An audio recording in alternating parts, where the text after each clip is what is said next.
ഇതാ ഈ പാത്രം ഇതിങ്ങനെ വെട്ടിത്തിളങ്ങുന്ന ഒരു കിച്ചൺ ടിപ്സ് പറഞ്ഞു തരട്ടെ. കാശൊന്നും വേണ്ട, നമ്മുടെയൊക്കെ പറമ്പിലുള്ളൊരു സാധനമാണ്. എങ്ങനെയാണെന്ന് വെച്ചാൽ ഇതെന്താണെന്നറിയോ, ഇലുമ്പുളി മാങ്ങ അച്ചാറിടാനും മാങ്ങയും മീനും ഇട്ട് വെക്കാനും മാത്രമല്ല നമുക്ക് ഉപയോഗിക്കുന്നത്, പാത്രങ്ങൾ ക്ലീനാക്കാനും ടൈലുകളും ബാത്റൂമുകളും എല്ലാം നമ്മുടെ ക്ലീനാക്കി നമുക്ക് തരും. ഇലുമ്പുളിയുടെ കൂടെ നമുക്ക് വേറെ ഒന്നും വേണ്ട, വേറെ 2 കൂട്ടം സംഗതി മാത്രം മതി കേട്ടോ. അപ്പോൾ ഇലുമ്പുളി ഇതുപോലെ ചെറുതായിട്ട് കണ്ടിച്ച് മിക്സിയിൽ വെള്ളം ചേർക്കാതെ ഇതുപോലെ അടിച്ചെടുക്കുക.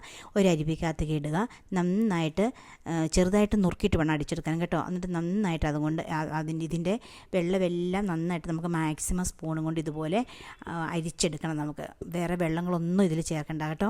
എന്നിട്ട് പിന്നെ നമുക്ക് ആ വെള്ളത്തിനെ നമുക്ക് ആ ജ്യൂസായിട്ട് കിട്ടിയതിന് നമുക്ക് ഗ്യാസ് കത്തിച്ച് അടുപ്പിൽ ചെറുതായിട്ട് ചൂടാക്കാൻ വെക്കുക.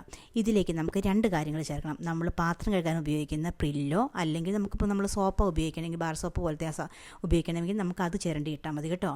ഏതായാലും കുഴപ്പമില്ല. അത് പിന്നീട് ബേക്കിംഗ് സോഡ നമുക്ക് 1 ടേബിൾ സ്പൂൺ വേണം. പിന്നെ വിനീഗർ നമുക്ക് 1 ടേബിൾ സ്പൂൺ വേണം. ഇതെല്ലാം കൂടെ മിക്സ് ചെയ്യുമ്പോഴത്തേനും പതഞ്ഞു പൊങ്ങി വരും. പിന്നെ തണുത്ത് കഴിയുമ്പോൾ നമുക്ക് ഏതെങ്കിലും കാലിയായിട്ടിരിക്കുന്ന ഒരു പാത്രം, നമ്മൾ പാത്രം കഴുകാൻ ഉപയോഗിക്കുന്ന ഒരു പാത്രമോ എന്തെങ്കിലും ഒരു പ്ലാസ്റ്റിക് പാത്രത്തിലോ ഇത് ഉപയോഗിക്കുക.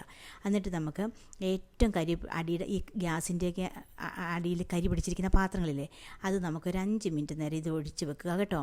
എന്നിട്ട് നമുക്ക് നന്നായിട്ട് കഴുകുക. നന്നായിട്ട് ഇത് വെട്ടിത്തിളങ്ങും. നമ്മുടെ സിങ്കും തറകളും ടൈലും ബാത്റൂം ടൈലുകളും ഒക്കെ നമുക്ക് ക്ലീൻ ആക്കാം. അപ്പോൾ ഞങ്ങളുടെ വീഡിയോ കാണുന്നവർ ഞങ്ങളെയൊന്ന് സബ്സ്ക്രൈബ് ചെയ്തിട്ടില്ലെങ്കിൽ ഞങ്ങളെയൊന്ന് സബ്സ്ക്രൈബ് ചെയ്യണം, ലൈക്ക് ചെയ്യണം, ഷെയർ ചെയ്യണം. താങ്ക്